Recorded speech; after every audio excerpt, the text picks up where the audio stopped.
Welcome to Island Vibe, and today we are at Ted Paul Nature Trail in Soufrière, right down between the Petors. Now I am so excited to discover this unspoiled gem. Let's begin our hike. I'm Tessa, I'm going to be your guide. On the trail, you will be experiencing the different species of flora and fauna and one of the most spectacular views here on the island. Here, we have the coffee tree. On it are the coffee berries. When the berries are ripe, they turn red. Split them open. There are 2 beans to every berry. We ferment those beans, we dry them, we roast, and then we grind them, which most people use as a breakfast drink on mornings. Right here we have the ginger lilies. They come in 3 different species. We have white, red, and pink. They are very durable and can be used as flower bouquets. Okay, opposite side here we have the chenille plant or the red hot cat's tail. English folks knows them as love lies bleeding, or in St. Lucia we call them the dreadlocks or the monkey tail.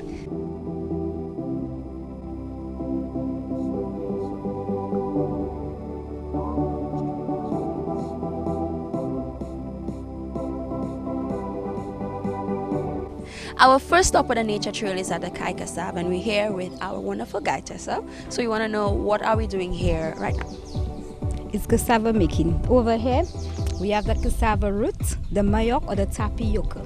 It prevents colon cancer and it gives you smooth skin.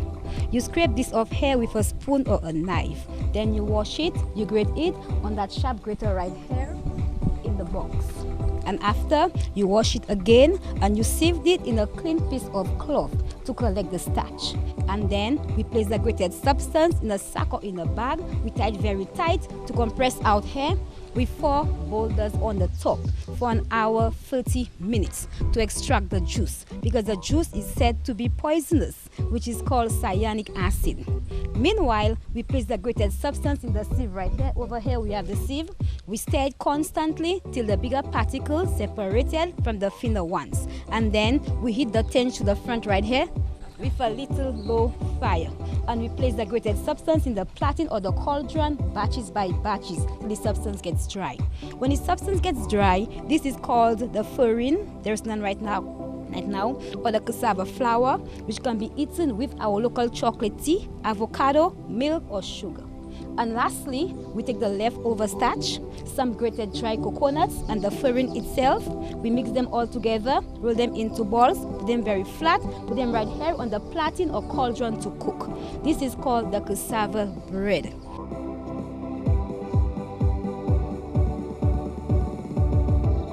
Here we have the musienda right here, or the paper flour. Comes in 2 different colors. We have the pink and the red. They are very soft, like crap paper. Tessa, what is this strange looking plant or flower? Oh, this is the wax rose or the torch lily. They come in 2 different colors. We have the pink and the red. Very sensitive to human beings. If you touch, the flower dies gradually.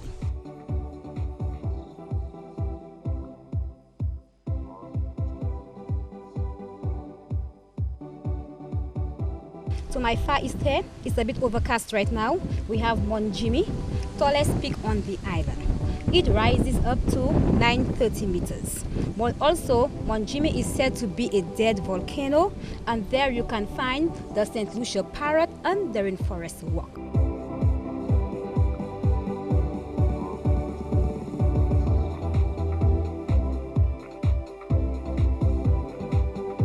Yeah, we can take a smell from this leaf right here, which is called the lemon verbena. Smells very good. Here in St. Lucia, we refer to it as vanilla. It is also good as a tea for indigestion. Overlooking below us is a small community called Chateau Belle.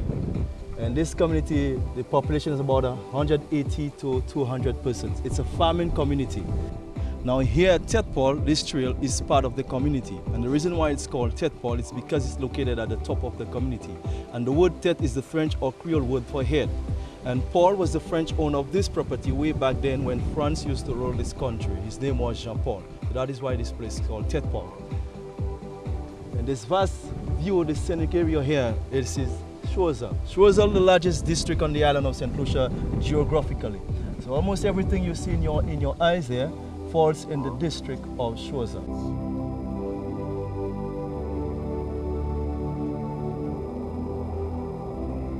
So John, we are here at the organic garden. First off, where did you get the whole idea to be planting all these crops and stuff on top here? Well, the whole idea is just natural.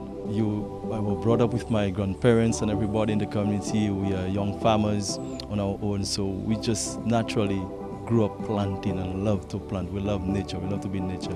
And in this organic garden, what we have, we've got papaya. Very nice and beautiful. Papaya can be used both as a fruit and as a vegetable. We've got salad beans, or red beans rather, in the garden. This is all organic. No fertilizer, no chemical is applied to these crops right here. Some of the other crops are things like carrots.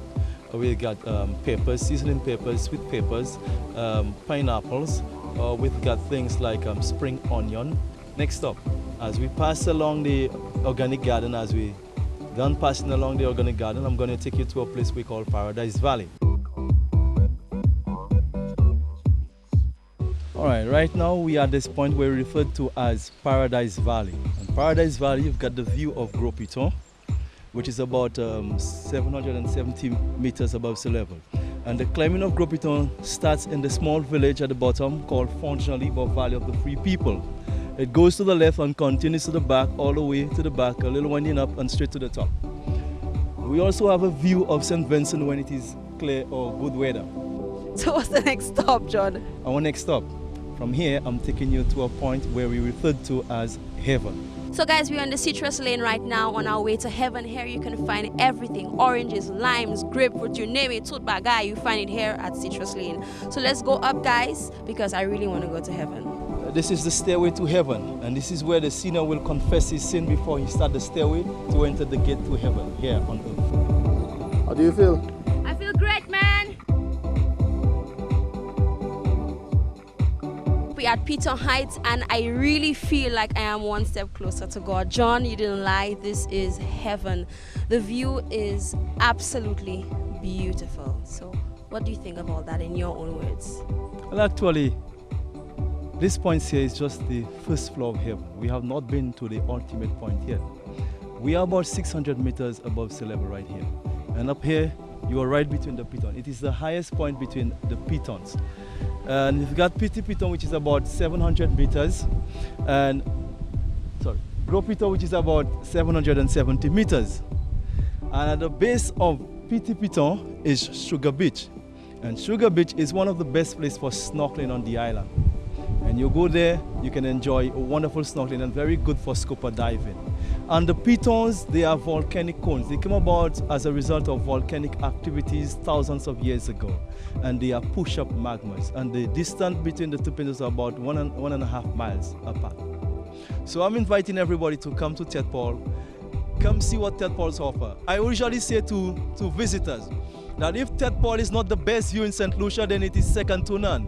And if you have not come to Tet Paul, if you have not seen what Tet Paul offers, then you have not known what St. Lucia offers actually.